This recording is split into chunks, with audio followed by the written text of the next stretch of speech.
I got hit with a raid from Nicole Tompkins, Mm-hmm. who is the voice actress who plays Jill Valentine in the game I was playing, Resident Evil 3. Wow. And it was like, oh, Raiders of, Nicole's stream has joined. And I was like it's like my brain broke. So I think, so she does this a lot. Well, she'll specifically find someone who's playing Resident Evil 3 Yeah. and just raid them. Never thought in a million years that would ever, that was not even a thought that would happen.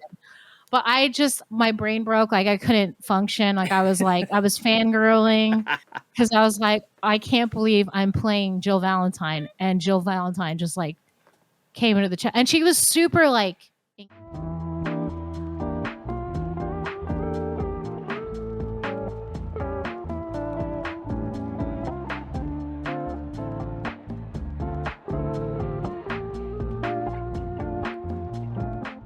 Welcome to Tarducks, a podcast for content creators to come on and share their advice, stories, and experiences. And today I'm super happy to have SugarMellie. How are you?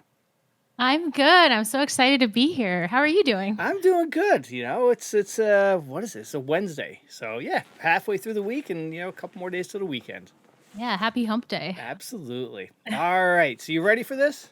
Yeah, let's do it. Okay, so we start the podcast off with 3 random questions, but okay. I had Spinachee send over the questions. Oh no. So, first one is, spicy. Okay. Yes, your craziest camping trip story. My craziest camping trip story. Okay. Would you believe I have a couple of them? Okay. I'm going to go with the first one. I'm going to go for the first one.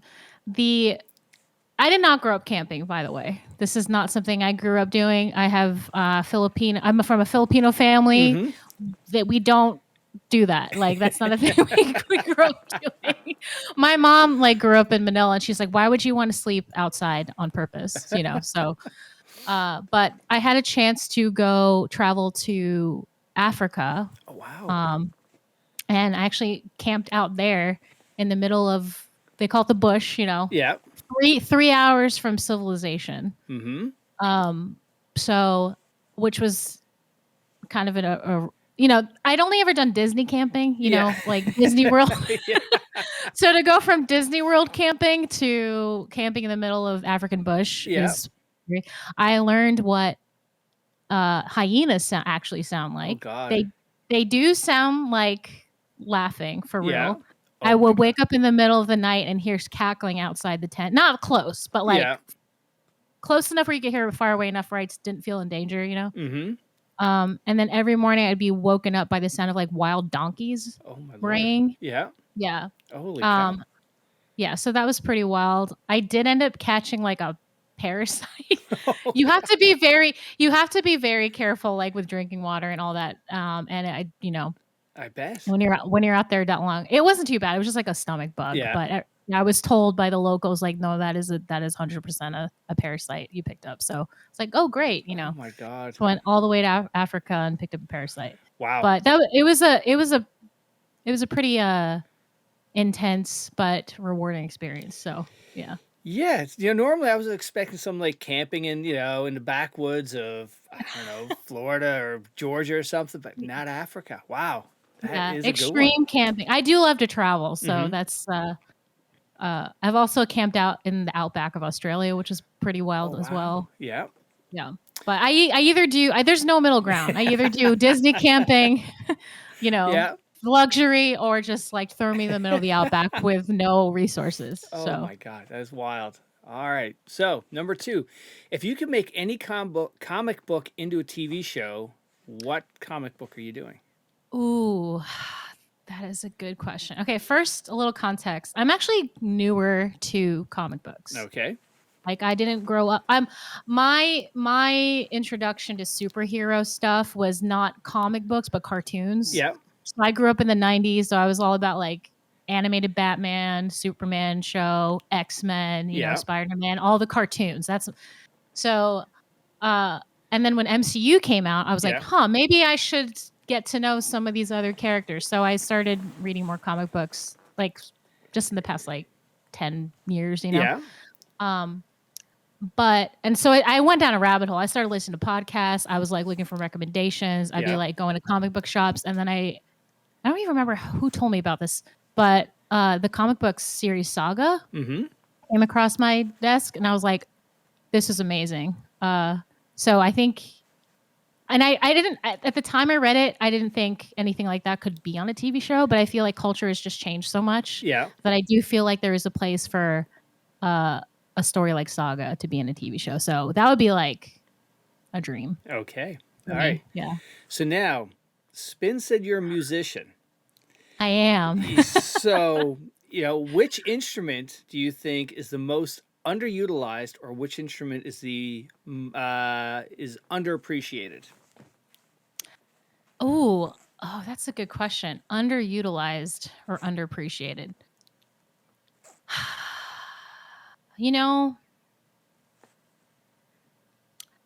Okay, this might seem like an odd answer because I do think this is used a lot, but maybe not to the extent that it should be. So I'm going to say ukulele. Okay. So obviously there's like a huge swath of ukulele music being performed. Yeah. But like I want someone to do for like ukulele what like Lizzo's done for the flute. Okay. You know what I mean? You know what I mean? Like it, just dropping that hot ukulele track. I don't know. So yeah, All right. I do play a little bit. I'm not like super proficient at it. I just know how to play a few like songs and stuff. But I just think it's a beautiful instrument. Yeah. So that would be my choice. All right. Yeah. Anytime I think of that, it's like tropical music is what comes to mind right away. Which is great, and it's this very particular vibe. But I would actually love, and it'll be in like indie pop songs. Yeah. There's singer songwriters that definitely do it. But like I want it to break into like the mainstream. You know, I want it to be like the top 40. Someone do something crazy with ukulele. So that would be it. All right. So there we go. You got the inside track. There we go. I did. Normally, I just come up with the questions, and if anybody in history could sit with for an hour, who would it be? But Spin gave the inside track, and it was very good. Thank her for those. Yes. Yeah. All right. So, who are you? What is your background, first of all? In streaming or no, just like, in life, in general life. In life, yeah. What is your background? Where do you come from? Where do I come from? Well, right now okay. Location wise, I was born in New York, so I'm a born and bred Northerner. But I moved down to Central Florida in middle school, so I've been here for quite a bit. And it's funny because like talking about particular like gaming, just because we're talking about gaming. Again, like I feel like this gaming is something like I came into a little bit later. Like I floated in and out of it. Growing up, like I never really had like.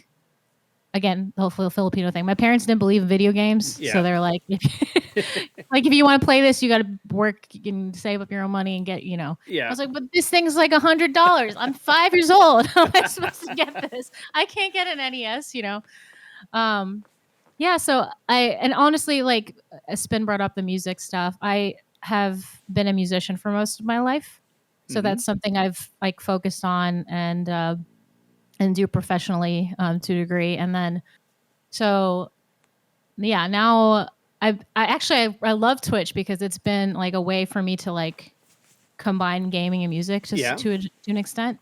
So I really miss Twitch things. That was like one of my favorite things to do. The whole karaoke online. Yeah. So, very cool. Yeah, I had somebody on the other night who is a photography she takes pictures into photography, galleries and whatnot. During COVID, that's how she discovered Twitch. Was she would basically do her gallery and her artwork through Twitch. So I was really neat that through songs and music, that was your way to come to Twitch as well. Yeah. Yeah.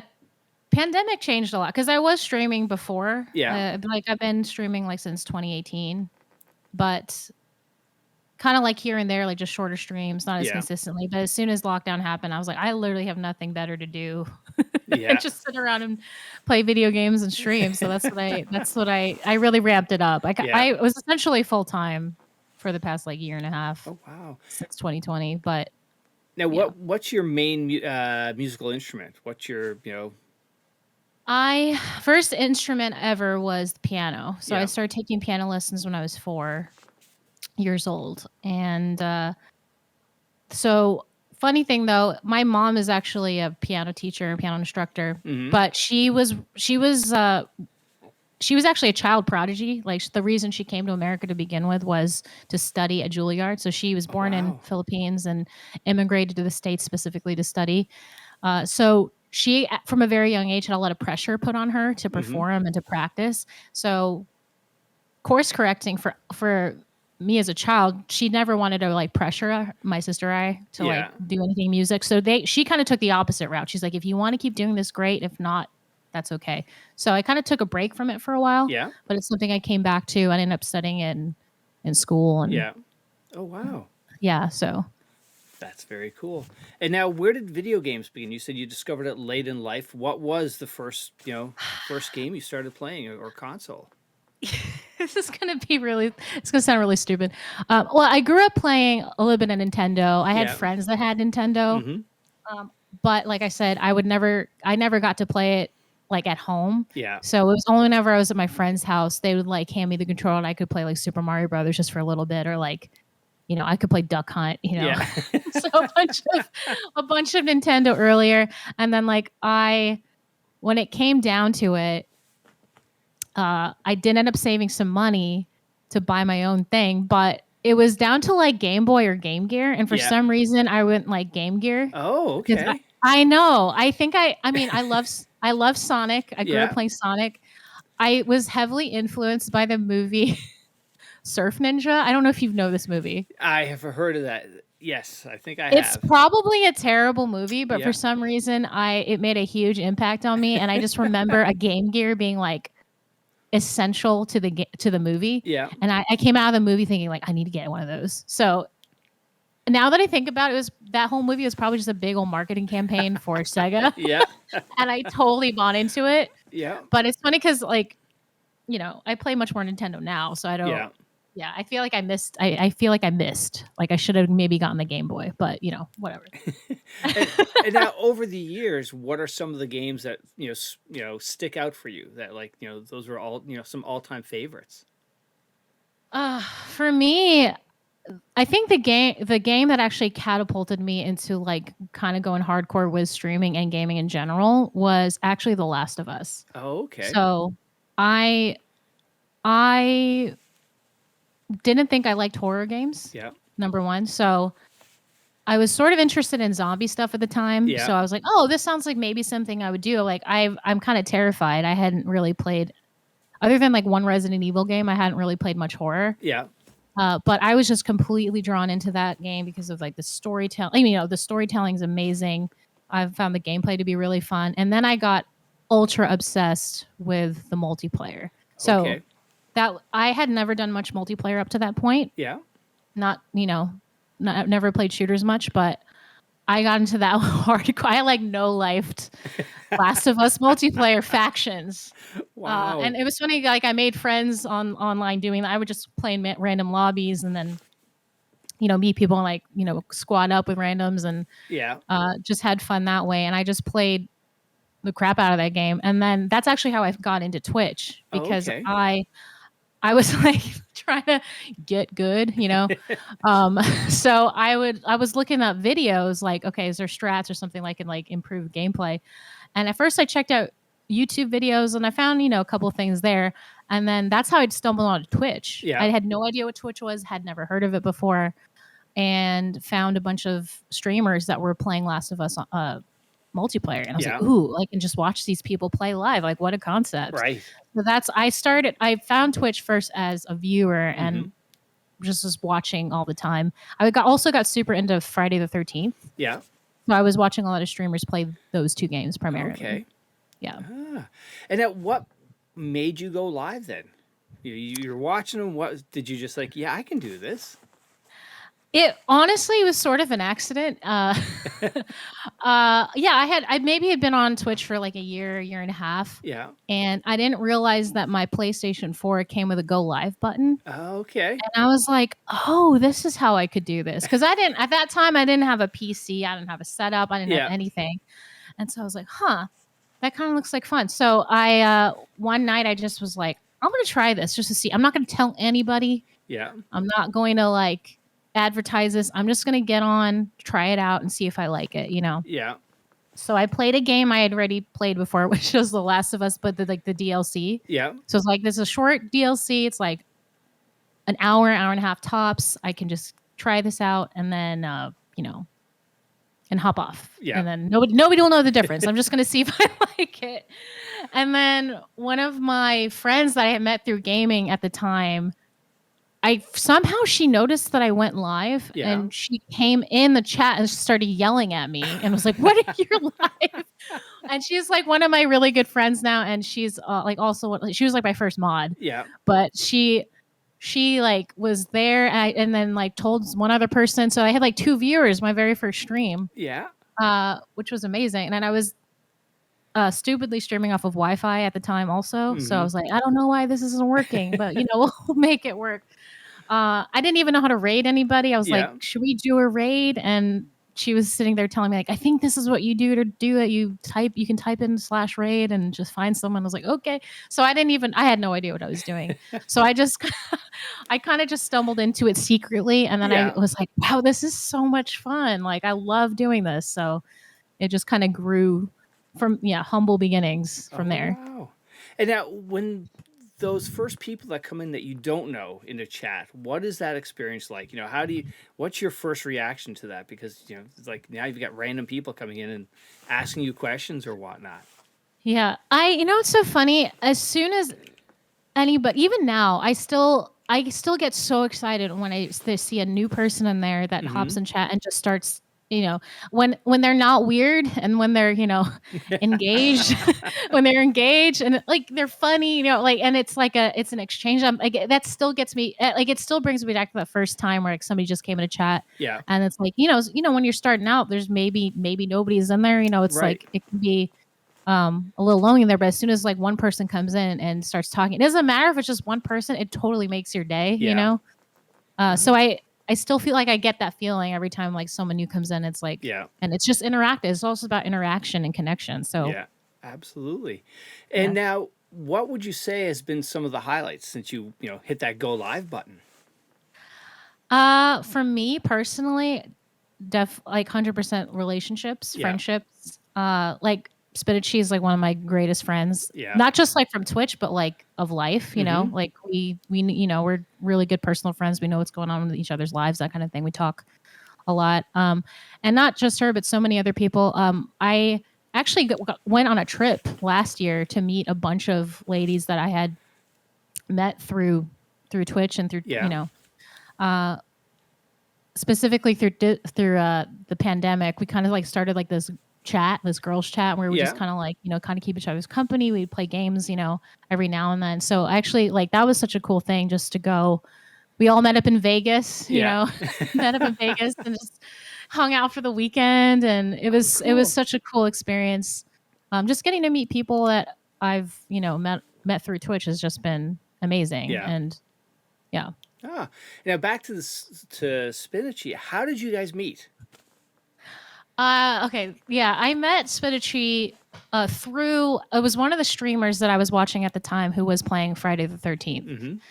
So I was watching her play and then Spinachee raided. Yeah. And back in the day, she used to have like these booty emotes. So it was like pink and purple booties. Yeah. So it was like a booty raid. That's all I knew. So it was like all these pink and purple booties just started like coming down in the chat, and I was like, "What is this?" Like, and then the streamer was like, "Oh, you should go follow Spinachee," And I was like, "Okay, I'll go check her out." And I did follow her. At the time, she was playing a lot of like Siege and Tarkov. Yeah. And I had never really watched or played any of those games before. Yeah. So I would kind of check in casually, kind of watch. I did take a short break from Twitch, like about 6 months, where I just had to step back and I wasn't playing any games for a period of time. Yeah. But I eventually came back and I decided to hop in and check out her channel. And she had at that point like transitioned to do more story games and like variety. So I was kind of like, she was starting to play games that I was like interested in. Like I remember one of the first games she played when I was coming back to it was like Spider-Man. Yeah. The 2018 Spider-Man. So I was like, oh, I love this game. Like I'm playing it too. Like I want to be cool to watch somebody else play it.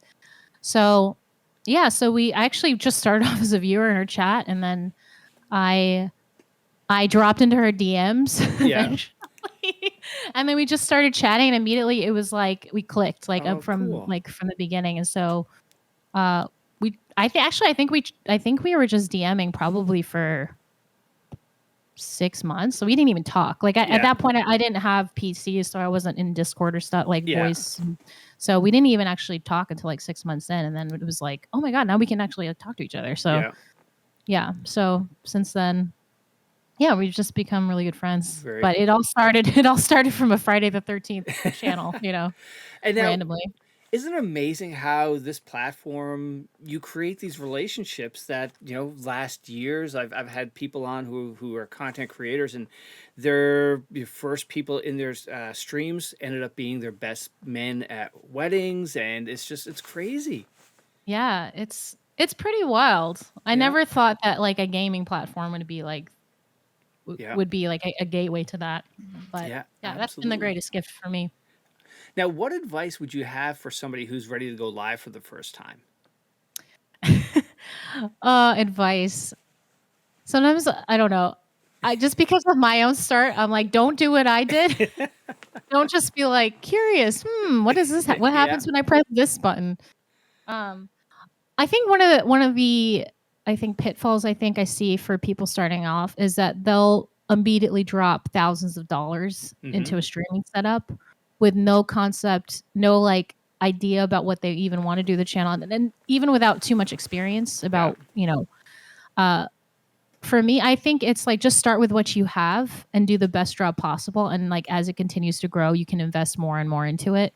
But that's exactly what I did. Like I started streaming off of console, and as I began to get into it, be more comfortable with it, kind of found my own like voice and style, and and then I started putting more money into it, and then I found a buddy of mine was like, hey, I have a PC that I'm not using anymore, or I'm like, I'm gonna get rid of it, I'm just gonna upgrade, and get a new one. So it was an old PC, it wasn't like top of the line or anything, but he was like, you can have it for free if you want. So I was like, perfect.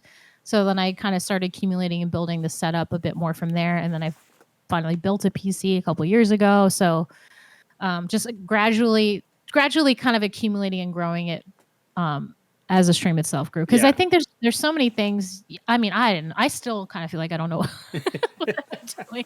Every day is a learning experience. Like even today, I had major tech issues. Like I had a power surge, my monitor stopped working, the internet started lagging, and like I was like, oh my goodness. Like you'd think 3 or 4 years into this, like, you'd feel more comfortable, but it's like, one tech issue can like, you can feel like it almost derails the whole thing, Oh my. That's the same with music though. Like tech, you could perform for 20 years and like if a mic doesn't come on or something, something happens. There's always a tech issue, but you just have to learn to roll with it. And all right. And now, what has been the hardest thing about, going live and being a content creator?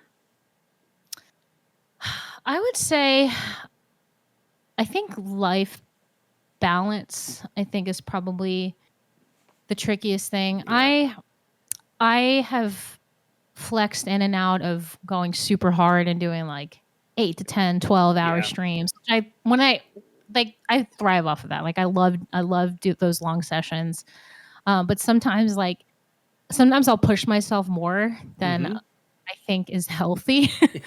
So like I know like if I do like a 12 or 14-hour stream, I'm like, okay, I need to take like probably 48 hours after this. Like I kind of know my limits, but I think getting in tune with my own limits in terms of energy, in terms of like time and attention, I need to be devoting to some other things outside of stream.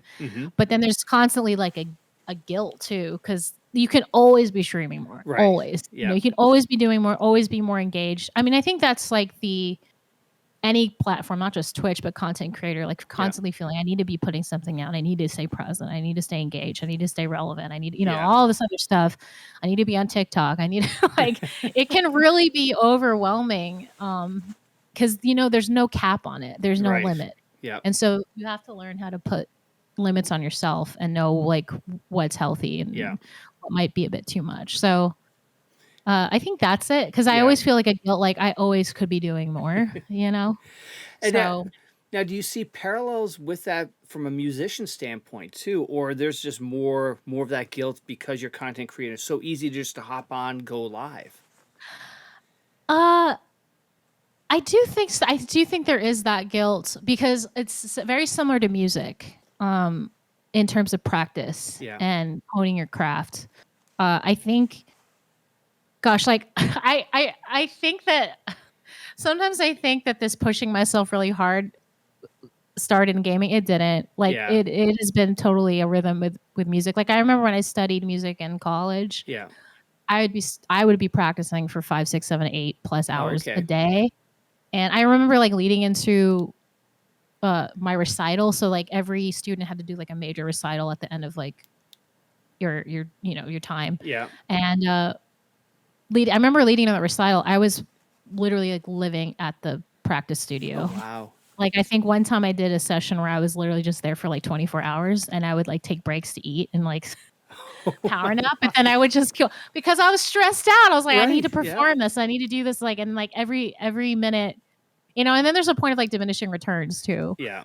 So like, you know, you can only play the same notes like so many times before you're like, is this actually making things better, or am I now, is this now detrimental to what I'm doing? And I'd feel like learning and writing that curve is very similar with like streaming. Yeah. Okay. I've never done a 24-hour. I don't know if I could ever do that, but you know, I've gotten close. So I don't know about the 24. That's a long time of just I don't think it's healthy. No. I admire and like the people that can pull it off and do it. I think the longest I've ever done was 16. Yeah. But even that was like, I think I needed like a full week of recovery after that one. Absolutely, yeah. Or even, you know, not even so much 24 hours, but people who do 10-hour streams 6 days a week. There's no way that's healthy. No. There's no way I could do that. Yeah. You know, actually, the one time I did a 16.5-hour stream, it was a co-stream with Spinachee. Oh, okay. She was doing it. She was going for 24, and we co-streamed for a lot of it, and then I think we did like Diablo, we did like Twitch things, and then we did like Siege, and then I was like, okay, I'm tapped out. I can't. I was like, I'm sorry, I'm ditching, I'm bailing. I can't stay up with you for all these 24 hours. So she finished off playing a bunch of Siege or something, but I was like, I'm out. 16 hours, I'm done. Yeah, absolutely. Now, from a Twitch standpoint, are you affiliate or partnered? I am an affiliate. Okay, cool. Yeah. And now, are you chasing partner, or it's just, you know, something that's, you know, if it comes, it comes? I think there was probably a time where I was definitely going hard with that, and I would say that was probably in the, you know, like when I had all the time in the world to do it, I was like, well, might as well just put all the hours and work in and see if it happens, you know. Yeah. I would still love for it to happen, but I think I'm kind of at the point now where like if it happens, great. If not, I'm just happy to continue doing this, you know, as enjoying it. And I also do think that partners seems to come from people I know that have been partners for, you know, it does seem to come with its own sets of challenges, and the challenges change and evolve even when you finally, you know, get the check mark. Yeah, like when you do get that check mark, it's not like it's all downhill now. It is, nothing really changes from a financial standpoint. It's, you know, it's just another check. It's the check mark essentially. And I think the line now between perks for partners and affiliates is very thin now. Right. Yeah. So there is still a benefit, obviously, and it's obviously a goal that I'm still aspiring to a degree. But I think because the requirements have changed, the benefits have changed, the perks have changed, the line between affiliate and partners is very thin. So, but I do know, from other friends that I've had who are partners, they do say they do say that the post partnership like slump is a thing. So that's a thing. It's like, because I even think about that too, like, well, if it does ever happen, everything's going to tank after anyway. Yeah. So like, like in my, my worst anxiety, fears or whatever. But yeah, I know it's tough either way to make a channel successful, whether you're an affiliate or whether you're a partner. It's a grind, and it's a lot of work either way. And yeah. Now, are you creating content for other platforms too? YouTube, Twitch, TikTok, anything like that? Or I mean, not Twitch, but TikTok. I've been posting. It's so funny. YouTube scares me a little because of the level of quality and work that goes into it. Yeah. I actually had a buddy of mine last year. He just is a viewer, and he just watches all kinds of streams all the time. And he was talking to me. He's like, "Are you on YouTube?" And I was like, I feel like I should, but it just seems like a lot of work to edit and get things together and stay on top of it. And he said, you know what you could do is he's like, I watch streams on YouTube all the time where it's just a full uploaded video. Yeah. And he's like, you could just do that just to get started and see how that goes. So I have started to do that a bit. Yeah.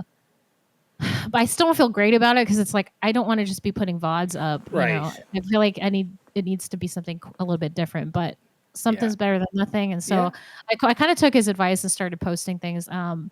TikTok, I don't understand TikTok either. I've tried.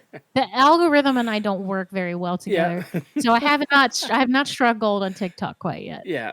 So. No, I haven't figured out TikTok. And I think maybe it's a younger person thing. I just, some of the stuff on TikTok, I just like, what? I don't get it.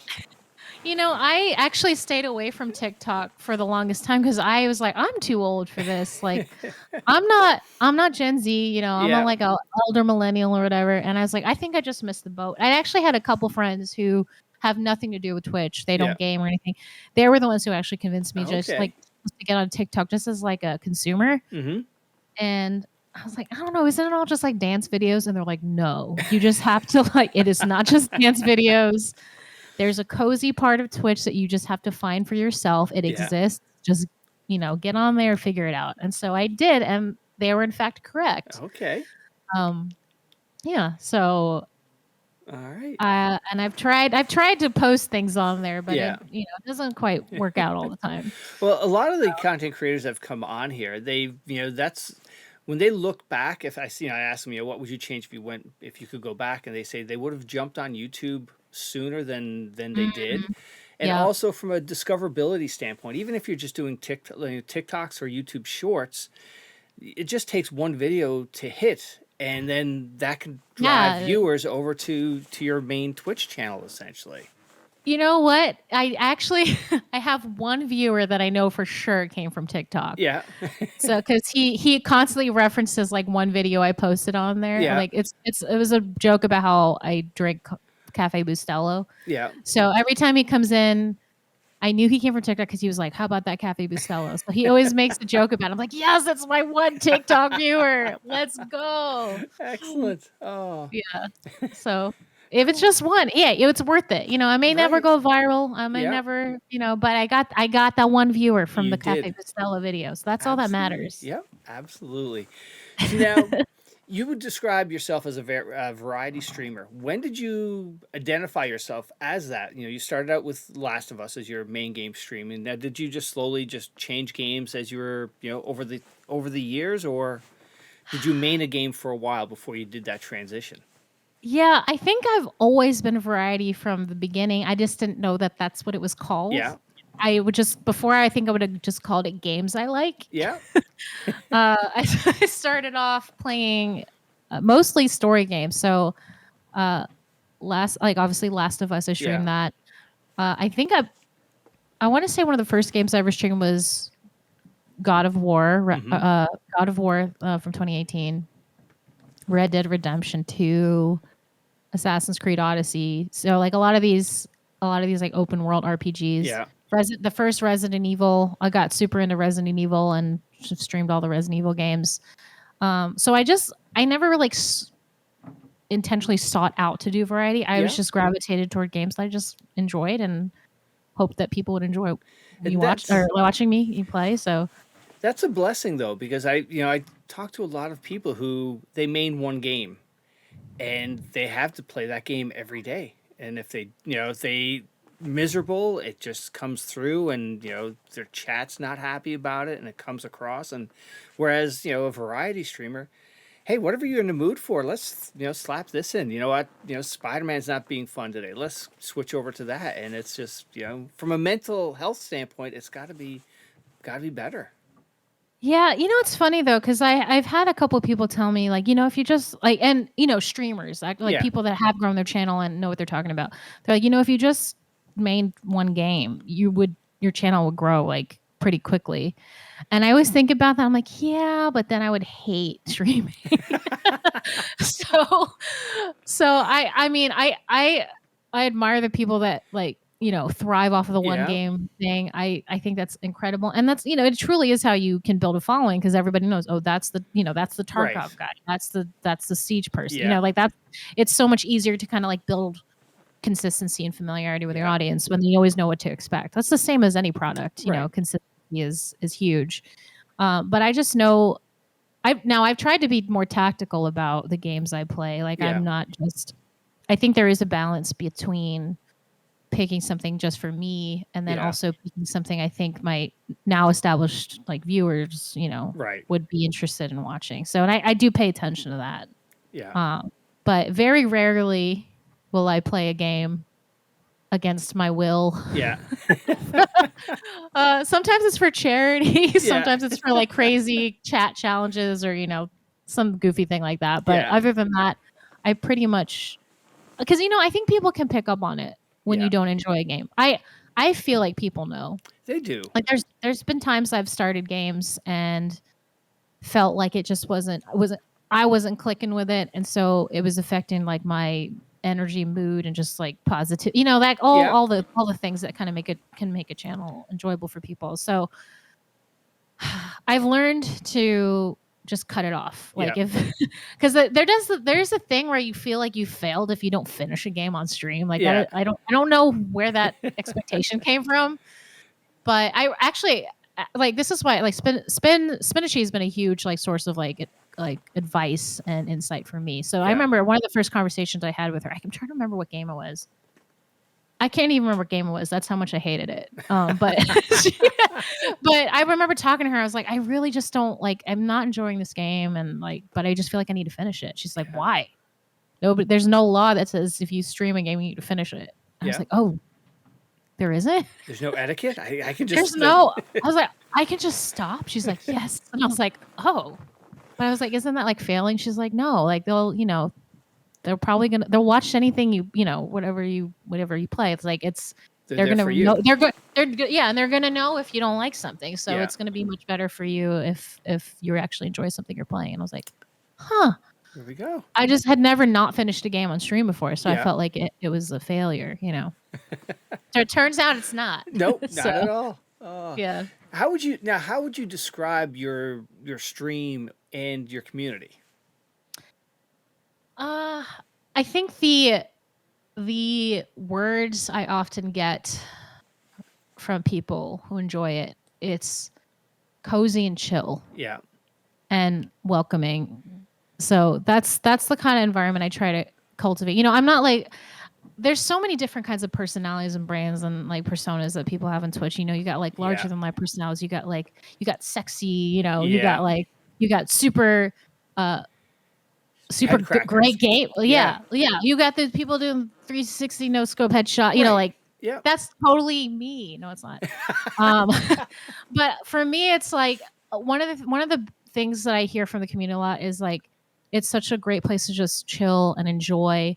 I have like a lot of people that just like tell me that they lurk, but they just enjoy. It's like their nighttime stream. Yeah. And like to me, that just means so much. Like that people come back like time and time again just to watch, view, chat, anything where they feel like that they can relax and take a break from whatever they've got going on and just enjoy something. And so that being chill and warm and welcoming has always been a mark, I think. Well, you do have that late night radio voice, that DJ voice. I like just when you're just talking, there's like, Yeah, like like that 10 p.m. to 1 a.m. that DJ, you're driving home and she's talking about it's just very chill. No, you know what's so funny? Nobody has ever said that to me before, but I appreciate late night radio. Okay, I'll Yeah, take it. I'll take it. I grew up with the radio, so yeah, so that that's why you haven't heard it, because all these millennials are hanging around and whatnot. Yeah, no, nobody's listening to the radio. Right? Maybe Yeah. that's what it is, right? Now, what are some of the games you're looking forward to that's coming down the road that you're looking to play? I definitely God of War Ragnarok is a game. I absolutely adored the first one. I've been meaning to replay it Yeah. because I maybe on like a harder difficulty or something, which is I haven't done it with that game. And then oddly enough, Hogwarts Legacy from Oh, yes. I huge Harry Potter fan. I've read all the books multiple times, love the movies, Which is all your that. favorite book? Ooh, I'm gonna say I've got a tie, but I'm gonna give it to Order of the Phoenix. Yes. Yep. Absolutely. Really? Yes. Our cat is named Luna. Or wait, no, my dog is named Luna. Yes, I have a dog. Yeah, dog's named Okay, Luna. wait. What house are you? I would have. Do you know a house? I would have to say Gryffindor. It's just. You're a Gryffindor. Yeah. I wish I were I aspire to Gryffindor-ness, but apparently I'm a Ravenclaw, so I'm a proud Okay. Ravenclaw. Every test I've taken, I've tried to get Gryffindor. Yeah. Like I went on Pottermore. I created like 3 different accounts on Yeah. Pottermore. Retook the test, went through the whole thing 3 different times, and I was like, I need to get this and be a Gryffindor, but it gave me Ravenclaw every single time. So I've come to accept. Yeah. I come to accept. I'm a proud Ravenclaw. Yeah. Ah. Yeah, so I grew up so I have 3 kids. My oldest grew up in that Harry Potter phase, and she was probably 12 or 13, and she was reading the book so fast that they were advancing. Like, no, you got to hold off. I can't let you read number 6 because they're getting too violent and dark and whatnot. Yep. And it was just it was tough, but yeah, the whole Harry Potter experience was fantastic around here. The thing I love about Order of the Phoenix, I think, is that you've been with these kids now through 4 books, Yeah. and in book 5 they finally start to fight back and organize. Yeah. And that was so exciting to me. Yeah. Just like reading that, because they're so proactive. They're always going into danger and trying to like solve all the problems and everything. But this is the first time you see them all band together and try to kick some create. ass, yeah. Yeah. So that's why that's specifically why I love that the book the most. Now I didn't read the last 3. I discovered Stephen Fry doing the audio books. Oh yeah. Oh, wow. That's, it's a much better way with the voices and everything like that. I actually, through my library, I can get those audiobooks. Like I can check them out. So I've been working my way through. I haven't gotten to the later ones yet. Yeah. Though, so yeah. Yes. Oh, cool. Yeah, it's So amazing. Harry Potter. So you're looking forward to the Potter game. Yes. What else? Any others?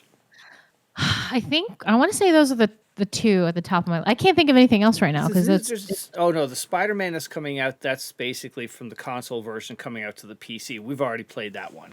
Yeah. Yes. But I'm gonna sink so many hours into the Hogwarts game. That's yeah. Oh, the Jedi Fallen Order 2, but I don't think that's coming out for a while. So I don't think so either. No, that first one was really good. Yeah. Yes. And speaking of Star Wars, so you were dressed up. You got to, I saw that. I was like, oh my God, that is so cool. What's the story behind that? Oh, but behind the Ahsoka Tano cosplay, yes. I am a huge, obviously Star Wars fan, but Ahsoka is probably one of my favorite characters. Yeah. I would say she's probably in the top 3, but yeah. One of my favorite Jedi.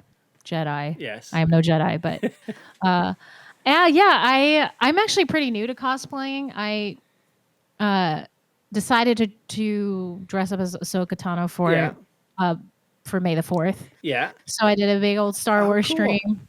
It's so crazy. So I'm so glad I did it that day. I had such a blast. Yeah. But I think the cosplay was the single reason I got rated by Adriana Chechnik. Oh, no way. Yeah, like it was insane. I think she was just like, "I'll be raid somebody else who's playing Star Wars," because we were both playing Star Wars Lego, Yeah. and I think she was just looking for someone random. And I don't even think she knew who Ahsoka Tano was. I think she was like, "Whoa, somebody's dressed up like an alien. Let's go." So that was like one of the craziest like raids I've ever had. But Yeah. I think it was specifically because of that cosplay, Yeah. which was super cool. Oh, cool. And now, are there certain rules for cosplay? I've never jumped into it or anything like that. I don't think so. I think it's Yeah. just whatever the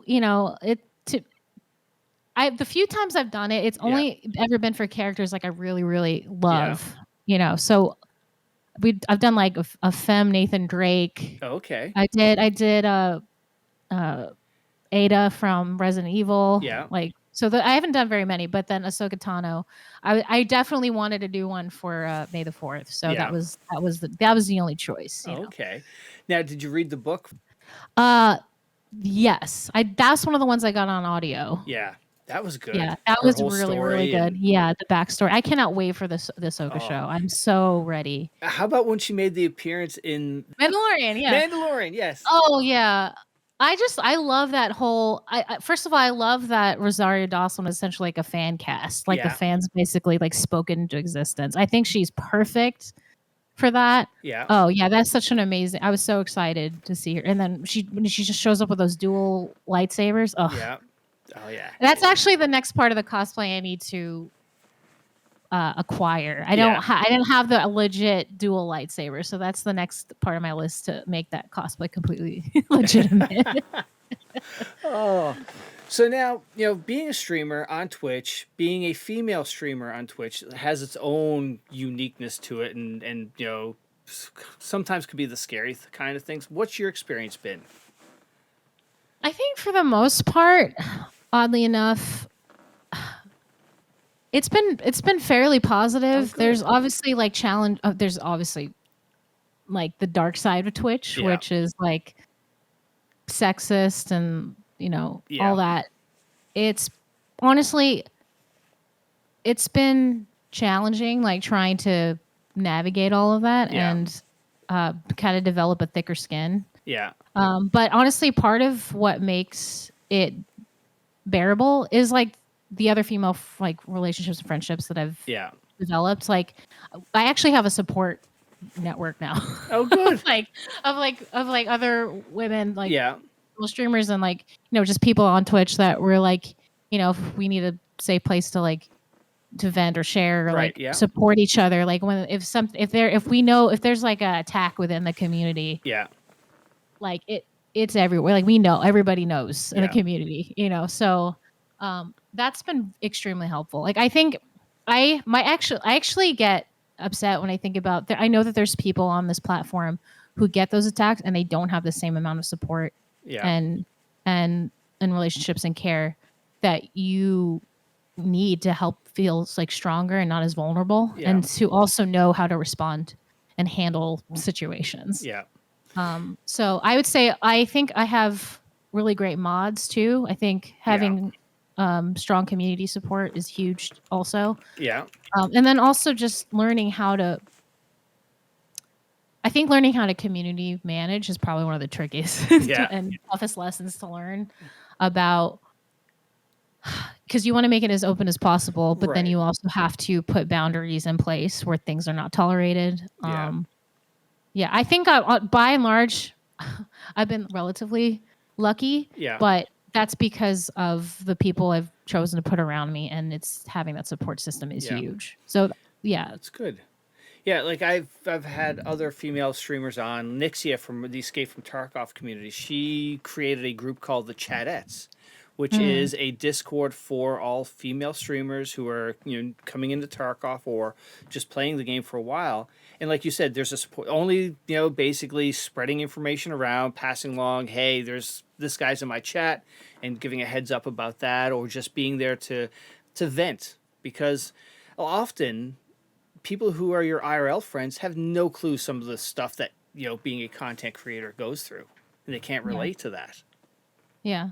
I think that's the thing. Twitch specifically is such a niche kind of platform and a lot of my Arrow friends, they know what YouTube is, they know what Yeah. Instagram is, they know TikTok, but like Twitch, they have no concept of what that is. Yeah. And the kind of depth of community that can happen there, and also the breadth of like attacks and like just crazy things that you have to encounter and deal with on a weekly basis. Yeah.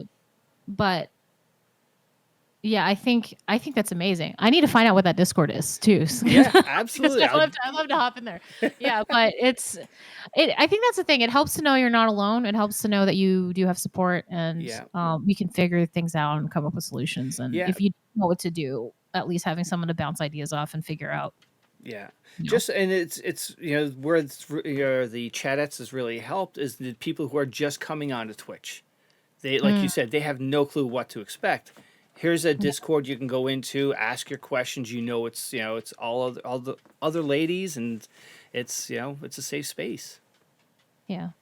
That's great. Yeah, it's kind of cool that she did that. You also said Nathan Drake a little bit ago. Did you watch the movie? I did. What was your take on it? My take was it was about what I expected from a video game movie. I enjoyed it. Yep. I enjoyed it. I thought it was a lot of fun, but I think there could have been things done better for sure. But it wasn't awful. It was enjoyable. That's that's the way I looked at it. Yeah. Yes. Yeah. I think that's the thing. Like, I think I was also just in the mood for just like a fun adventure kind of movie. Yeah. And I think also with video game movies, my expectations are very low. So like when something is actually enjoyable, I was like, hey, I like this one. Absolutely. Like Sonic. That was that was a delightful surprise. I was like, this is actually a really good movie. I've never watched it just because it's like, it doesn't look great. So you're telling me it's good? The first one, I still haven't seen the second one. Yeah. So, but I've heard nothing. The last, my friends have like a 5-year-old. She had a rave review about Sonic. So straight from a 5-year-old, Yeah. I need to check that one out. But supposedly it's great, and the first one was very fun. Yeah. So. Okay, cool. Yeah. Now, when it comes to streaming and playing, do you prefer doing solo games, or do you have some days where you're playing with other people on stream? It's so funny. I would say I probably do more like a 90-10 split. Yeah. I mostly do solo games, and then when I get onto a multiplayer streak on the rare occasion, then it's like, why am I not just doing this all the time? This is so much fun. Like, for instance, today I streamed Fall Guys for the first time since 2020. And I was like, and we had a bunch of the community members come in and join. I'm like, this was so much fun. At first I was like, people have been asking me to play it. So I'm like, I'll play it. We'll see. There's a new season. It's cross-platform. We'll see what it's all about. I'm like, I'll maybe play this for an hour, and then I'm gonna hop and do Batman. Yeah. Turns out we just did Fall Guys the entire time because I was having such a blast. Oh wow. That's so cool. I did have a Call of Duty phase streaming, but I think everybody got super tired of it because it's okay to this day. Call of Duty Cold War is my most streamed game, which is insane because I'm like, I play all kinds of other games, but when I look at my numbers, I'm like, why is this still the most streamed game? I don't know. What game have you enjoyed most playing online, or in streaming? Streaming, probably Breath of the Wild. Yeah. Which was a surprise to me, probably the most. I had never played a Zelda game. Like I said, I didn't grow up with my own Nintendo. I just had to play with other people's Nintendo. But my husband actually, for the longest time, he is a huge Zelda fan. Okay. He grew up playing every Zelda game. Ocarina of Time is like his all-time favorite. Yeah.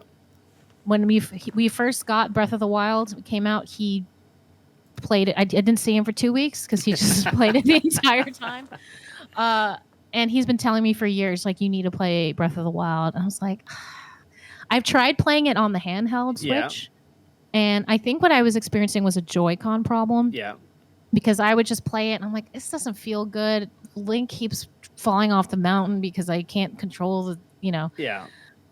I was like, I actually gave it a solid go off stream for about like 8 hours. Yeah. And I was like, I'm not feeling this. So I just put it away. And then finally, like last year, I gave it one more shot. Yeah. And I got a Pro controller, and it solved the Joy-Con wow. drift part, and I was like obsessed with it. Oh my goodness, I was like, why have I been sleeping on this game for Yeah. for years? Well, like in Zelda in general. So probably that one. It just felt like, and my community will tell you this, like they know when I really love a game because that's when the 10, 12 hour, 14-hour streams happen. When I can't stop playing and I just Yeah. want to keep playing all the time. And that happened a lot with Breath of the Wild. And I was hoping that Breath of the Wild would overtake Cold War in my most streamed. It almost did. And then I was like, I need to take a break looking for these Korok seeds. But I absolutely fell in love with that game. I loved it so much. If I could stream that Yeah. for more time, I probably would. Okay. Yeah. All So. right. Now, something I saw on your Twitch page, you have something called True Variety. What is that? Oh, True Variety is one of the stream teams I'm on. Okay. This is actually Ash's or Spinachee's stream team. Okay. So that's, what you asked me about when I realized it was Variety. Yeah. Is probably when Spin invited me to that group. Okay. Because it's specifically for variety content creators. And so when she invited me to be in it, I was like, I guess I'm a variety content. Like I think that's when lightning struck my brain. Okay. I was like, oh yeah, that's what I've been doing. Yeah, I'll be in True Variety. There we go. Yeah, so it's like she just like gave me, it gave some it named what I was already doing. Yeah. Okay. To an extent. Very cool. And also on your Twitter page, there's something about Capcom. You have some relationship or affiliate with Capcom? Yes, this was very exciting. So earlier this year, at the beginning of the year in January, Capcom announced that they were starting a content creators program where they wanted to just kind of build the content creator relationships that they can help. And so it's crazy.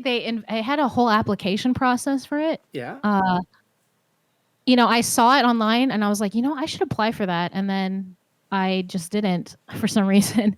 And then they reached out to me through email. Yeah. I don't know why or how. And they're like, hey, we just want to invite you to be part of this program. And I was like, how? Because I knew a lot of people that were applying to be in it, and some people didn't get in. And I was like, how did I don't know. I think it was a mistake, honestly.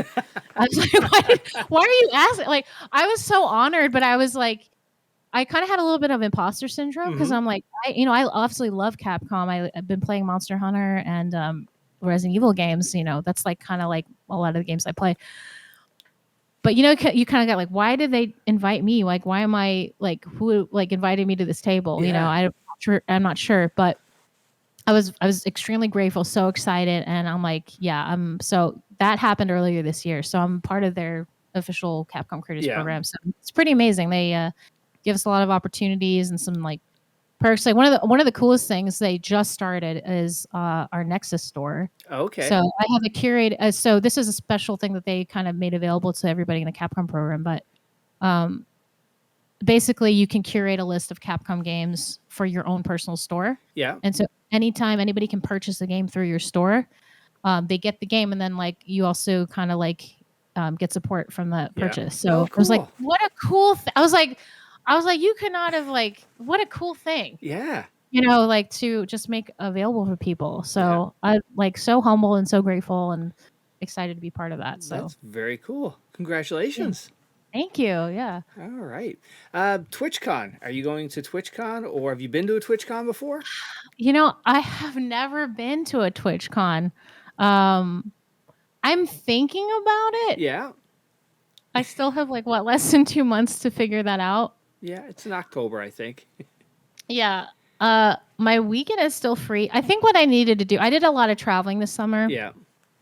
We kind of talked about this before the podcast, but I was out in California already twice this year. Yeah. And so I kind of had in my mind, okay, once I get back from my trips, then I'm going to sit down and decide budget wise, time wise, I can make this happen. So now I'm in that phase. So I just got back from California the second time now. So I'm like, okay, I'm going to figure out if that's something that I can make happen. Because I would love to do that. I would love to at least be in the city, even if I'm not necessarily going into the con or whatever, but just to be there. And because I do know a couple of the community members are going. It'd be really cool to meet them and hang out. But Have you ever been? Have I've you? never been. No, nope. Yeah. Are I you just planning to go? nope, not for me. I've got 3 kids and a wife, and I said, yeah, that's not going to Yeah. fly. Yeah, I'm going to fly across the country and hang out here for the weekend. No, that's not going. I was definitely not going to go before the mask and Yeah, vaccination policy came out, but I think they changed that. So considering it maybe, but I'm not really sure. yeah. I'm on the fence right now, so I'm still trying to figure that out. Very cool. All right. So now, any content creators that people should check out that are maybe flying under the radar, or some of your favorites that people should go watch? Some favorites. Ooh, that's a really good question.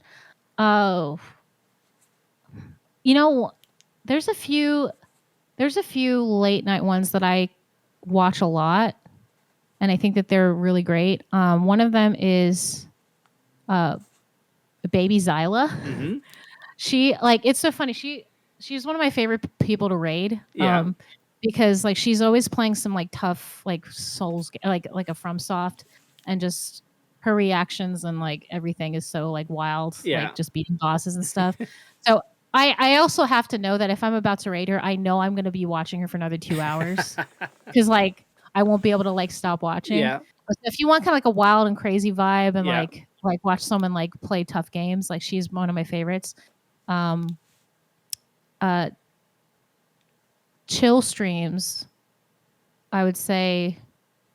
I really like a couple. My other couple late night streamers I would watch are, I would say she's on the radar. Tea with Mandy. Yeah. She's great. I think a lot of people know her. She's a larger variety stream. Yeah. I I I think watching her gave me permission to be cozy. Yeah. Like I think I think that's the thing. Like I didn't know chill could be like so entertaining Yeah. and like so like comforting, and so like I think she's like one of the streamers I love the vibe that she kind of creates, and we also like very similar games too. Yeah. So she's one of them, and then another one is Pico Watts. Okay. Um, Now, who's the one that's the cozy streamer? that'd be Mandy. Okay. All right. Mandy for sure. But Yeah. Pico's Pico's like more chatty, I would Yeah. say. So I think that's the thing. I have my different flavors Yeah. at night. If I want wild and crazy, I go to Baby Zyla. If I Yeah. want like chatty and engaging and like super like fun gameplay, I go for Pico. If I want like just like relaxing and Yeah. like chill and like cozy, I will go for Mandy. Yeah. So Okay. those are I've because I stream so late, I've had to like find like late night streamers like out of my normal community. Right. Yeah. So Oh, cool. yeah. Obviously all of my teammates, like Yes. my True Variety teammates as well. But like I'm trying to think of outside the normal Yeah. circle. All right. Um, So being raided. So when you get that big raid for the first time, where you go from X number to triple X number, how do you prepare for something like that? you don't.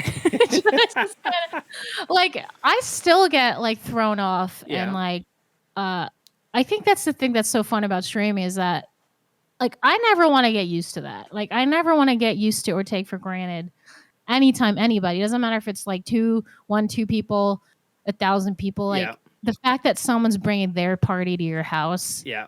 is such a cool thing that they chose to do that. Nothing. Yeah. What do you say? How do you prepare for that? I don't know. I talked about Adriana. That was probably one of the biggest, craziest raids I've ever had. Yeah. Probably the most special one was when I was playing Resident Evil 3 Remake and just quietly streaming, Yeah. 30 viewers probably. And I got hit with a raid from Nicole Tompkins, Mm-hmm. who is the voice actress who plays Jill Valentine in the game I was playing, Resident Evil 3. Wow. And I recognized her name immediately because I follow her. I follow her on Yeah. Twitch. And it was like, oh, Raiders have, Nicole's stream has joined. And I was like it's like my brain broke. So I think, so she does this a lot. Well, she'll specifically find someone who's playing Resident Evil 3 Yeah. and just raid them. Never thought in a million years that would ever, that was not even a thought that Yeah. that would happen. But my brain broke. Like I couldn't function. Like I was fangirling because I was like, I can't believe I'm playing Jill Valentine, and Jill Valentine just like came into the chat, and she was super like engaged. Like Yeah. she was asking questions. She was cheering me on because I was about to fight a boss. I was like, I can't believe Jill Valentine was like telling me good luck before I beat, Nemesis. I'm like, this is insane. Oh my God. So that was probably one of the most memorable ones. I couldn't believe that happened. Yeah. Oh, that's so So, wild. but yeah, you don't know. Like chat's just going so fast. You're just trying to keep up. You're just trying to say hi to everyone. And there's you can't keep up with that. It's that crazy. So. All right. Cool. Yeah. All right. To the MCU universe, what is your favorite movie? Oh my goodness. One that sticks out. Believe it or not, I think about this a lot. Oh, it's so funny. I actually ranked. I did this as part of like a reward. I live ranked all the MCU films on stream like semi recently. So you would think I would know like right off the top of my head. I feel like this is a cheat. Yeah. But I just really love the Avengers movies. Yeah. Okay, I'm going to break it down like this. So this is going to sound really messed up, but I actually really love Infinity War. I think that's like I know that's probably a dark answer. That's like when everybody gets murdered. Yeah. I think it's a perfectly paced. There is no waste in that movie at all. Yeah. Confession. I saw that movie in the theater 6 times. Okay. All right. That's how much I liked it. Because I just like it was nonstop action from beginning to end. My favorite trilogy is the Captain trilogy. Yeah. The first Captain America movie was so good. I just love that. I love it. I love period films in general, and I love that they made his movie a period film essentially. And I just think he has the best movies. I think his is the strongest trilogy. So I would say the Cap trilogy is my favorite. Loved Civil War. Yeah. Winter Soldier is just amazing. Yeah.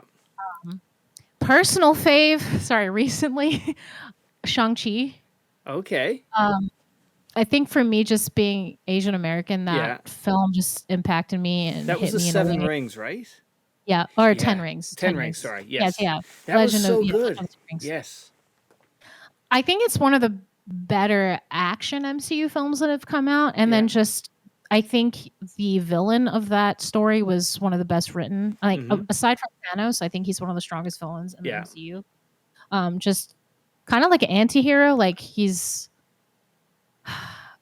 You understand why he's doing what he's doing. Yeah. So personal favorite recently, I would say Shang-Chi, just because like seeing an Asian American superhero was just like super meaningful for me. Yeah. And it just hit me in a different way that some of the other ones, so. Yeah. Though I can't give you a favorite one, but those are my top. But you brought up a good point though with the Infinity War movie being dark and it's one of your favorite because everyone dies. Rogue One is probably one of my favorite movies because it is just at like 3/4 of the way through. I'm like, oh my God, they're all going to die, and it was just such a good movie, such a different Star Wars movie. I think I was shocked. I think I couldn't. I think when death after death after death happened in that one, I think I was just like, I can't believe. Like, and then when I think about it, I'm like, it's kind of true. I mean, obviously, you don't hear anything about these characters later, right. but yeah, and the Darth Vader scene at the end. Oh my God, yes! You see the power he really has. It was just like, and that's it's funny though. Rogue One, it grew on me. I wasn't sure if I liked it at first. I wasn't like I didn't gel with the characters, but the more I've watched it, people actually give me crap for this. So like, because everybody was like, Rogue One's the best one. I was like, is it though? But I'd kept watching it, and then I actually read the novelization of it semi recently. Oh, okay. Have you read it? I have not. Is it worthwhile doing that? Yes, I think it actually helped me appreciate the movie more, mostly from a Jyn Erso standpoint. I feel like Jyn is such an internal character. Yeah. She doesn't actually talk a whole lot, so I loved that the book just kind of shed a little bit more light on her perspective and her thoughts and her motivations in a way that I think the film does to an extent, but I think the book really deep dives into it. Yeah. And so I felt like I fell more in love with Jyn because of the novelization. And so now it informs the way I watch the movie now. And so now it's like, oh yeah, like I'm with Jen. Yeah. all the way. All the way. But yeah, I just feel like those characters, and Cassian's another one. I'm so Yeah. excited about the Andor show. Yes. Yeah. He's another one I feel like is super internal as well. So Mhm. I can't wait to see more of like his backstory and Yeah. more of that. So I'm super stoked for Andor. Cool. Have you read the Thrawn series of books? No, everybody keeps telling me I Oh, need to those are read good. Thrawn. Yes. Those are on the top of my list. I Yeah. might have to like Kindle that or And you now, know. what did you think of Solo? Solo seems to be like the movie that people like really just. I didn't mind it, honestly. It was entertaining. Okay, these are my hot Star Wars takes. My first one, well, I think I've changed my Rogue One opinion semi recently, but my first one was like Rogue One is not as great as everybody thinks it is. Now Yeah. I think it is. I think I changed my mind about that. But Okay. my other opinion is Solo is not as bad as you remember. Yeah. I think and everybody's like, no, that's not true. I was like, no, go watch it. It's a great action movie. It's Mhm. really fun. I think the worst thing about it is just how Han Solo gets his name. But I honestly, know that was weak. that was I'm actually insulted that like it's an Imperial officer who gave him his name. Like Yes. that I'm like, did that was probably the worst part of it for me. But if I can emotionally like move past Yeah. that, there's a really great action adventure movie under there. Yeah. And some are really amazing action sequences. Yeah. Like so I kind of had the same experience that everybody else said. I watched it and I was like, first of all, when they announced Solo, I was like, this is not necessary. We do not need this. Yeah.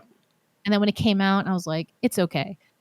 I recently, why did I rewatch everything? Probably preparation for Obi-Wan Kenobi. I think Yeah. I just like rewatched all the movies and I rewatched Solo and I was like, this is a fun movie. Yeah. Like I enjoyed it. Like I felt bad that I had hated on it before. Like I really did feel bad. I was Yeah. like now I'm like I will go to bat for that movie now. Like I'll So yeah, that's probably my hottest Star Wars Cool. take is that Solo is not as bad as you remember. There we As you go. think. Yeah. Well, we covered a lot tonight, and you survived the podcast. I did. You I did. thought it's been an oh wow, can't even believe it's been an hour. It's like no Yeah. time at all. But before you Yeah. go, though, you have to pick who's coming on in your circle. Who do you think has a good story that you're throwing out now? Okay. Oof. Okay. Hold on, I'm gonna scroll a little bit. That's all right. You scroll a little bit. You You know, I should have prepared for this because I know you asked this question to Spin and she Yeah. had said to me. Okay, I have someone. All right. I'm gonna say Rockitsage. Okay. She's a fellow True Variety teammate of mine. Yeah. She is a variety streamer and educator. Oh, okay. And so she frequently does educational streams in addition to gaming. Oh, neat. Which that was such a corner of Twitch I didn't know existed. Yeah. And I think she does both of those things so well. And she has a really fascinating story about all that. Yeah. So Awesome. yeah, I'm gonna say Rockitsage. All right, there we go. Well, Rockitsage, we're going to be coming for you. I'll give her a heads up. Absolutely. She'll be cursing you. What are you doing to me? Yeah, she's amazing. She's an amazing community. Like she's Yeah. just also a musician. Like she's just multi-talented, super intelligent, super engaging, Yeah. wonderful streamer. So and a good friend. So yeah, I would Very say cool. Rockitsage is the ticket. All right, so Spinachee stole my 3 questions. I got to ask him because I always have, since you're a Okay. musician. All right, Okay. favorite band or favorite artist? Oh my goodness. Okay, you're just thankfully that you said artist because band it's always hard for me because I'm gonna say of all time I'm gonna say Nora. Okay. Nora Jones. Nora Jones. That's easy for me. All right, you can meet anybody in history for an hour. Who would you like to sit with? From all of history. All of history. You can say the name. They're going to have a cup of coffee with you or a cup of tea, and you can just pick their brains for an hour. You know, okay, this is going to be a really silly answer, probably. I'm going to say whoever owned my dog before I found him on the street. Okay. Just because, okay, so I have a rescue dog. Yeah. Literally found him wandering around the street like 5 years ago. Yeah. A little Bichon. And I don't know, like I just think about him. I'm like, what was your life like for the first 10 years, like before I found you? Yeah. And I wish I could ask him. Like I wish I could ask my dog because I'm just like he has some like weird quirks and habits. And I'm just Yeah. like, so I just want to know. I just want to like sit down with and not be like, why did you abandon this animal? But just be like, what was Pepe's life like before? I don't know. I know. I should probably say like Einstein or like I thought you were going to go somebody Stan Lee, honestly. I thought Stan Lee was somebody coming. I would love to chat with Stanley, but I really want to know what happened to my dog's life. There we go. That's my honest answer. I Like more love than it. like I should probably just say something was more historical or something. But like to me, like the history, like what is my dog's history? I really Yeah. want to know that. Awesome. Sorry, that's just me being a pet mom. I love it. That's all right. And now the third question is, what's your favorite movie? Oh no. I Yeah. think this changes. Honestly think this changes depending on what day you ask me. Okay. I feel like I have a few answers. All right. Well, I'll take a couple. Okay, obviously like OG Star Wars. Yeah. I don't know like and when I say OG, I mean like New Hope. Yes. Like that to me that is still my favorite Star Wars movie of all time. Mm-hmm. I feel like it's an unpopular answer because most people say Empire, and I'm like with one of people. I feel like it should be Empire, like because I know it's like, but to me, there's just a magic about the first one. Yeah. That, I don't know. That's the one I remember most from being a kid. Yeah. I think for a long time, my favorite movie I would have said was Amélie. Okay. Are you familiar with this? No. It's a French movie. It's like an indie French movie that kind of became mainstream like years ago. But that the soundtrack, the storytelling, cinematography, that's like a perfect movie in my opinion. What is it about? It's hard to explain the plot, but it's essentially about this like very shy, introverted girl living in Paris. Yeah. And through a series of events, she's trying to solve the mystery of like the basically she finds a torn up photo from a photo booth, and she's trying to piece the mystery of like who is this person. Like she keeps finding, and along the way she kind of develops friendships and relationships with various people throughout the city, and she kind of comes out of her shell. Okay. So for me, actually, I was like, that movie resonated a lot with me, just kind of being, I'm actually introvert. I know and you probably maybe encounter this of like people who are introverted, but they just decided to stream for some reason. Yeah. Like, well, that's why I wonder, like, when you go to TwitchCon, is everybody like just sort of like, off in corners because they don't awkward gamers? Yeah. I don't know. I feel like a lot of people are surprised when I tell them I'm introverted, especially when they know me either through music or gaming or something. But like, I love games and music so much, but that has been like my gateway into like opening up and expressing and like being able to connect with people. But like I'm naturally introverted, so but when your passions can help bring you out of your shell. So that's probably one of the reasons why that movie is probably my favorite. Yeah, my favorites. Also a huge Studio Ghibli fan, so I'm going to throw in another one. Spirited Away. Spirited Away is one of my favorite films of all time. So it's funny you talk about being introverted. So my wife, I hate talking to people. I hate picking up the phone and placing an order for food. My wife will do that. I'll go pick it up. But she goes, but Barry, you are doing a podcast talking to strangers. I don't know. All the time. Yeah, it's crazy. Yeah. You know, it's so crazy. I did a podcast for like about a year. Yeah. And it's the same kind of thing where like, you're shy and you're like, but then you're talking to people all the time. You know, there's something different about it. I think there's a difference between like, in this environment, you're coming to talk about a very specific thing. It's something you're passionate about, something you're excited about. And there's like, it's easier when you're like controlling the parameters too, having a conversation with someone. Yeah. But if it's just like, making a phone call to order something, you're like, I don't want to talk to somebody. Exactly. I totally I'm on the same page with you. I totally get it. Well, thank you so much for doing this. This has been an absolute joy. Yes, thank you so much for having me. Absolutely. Well, you have a good night. Thank you.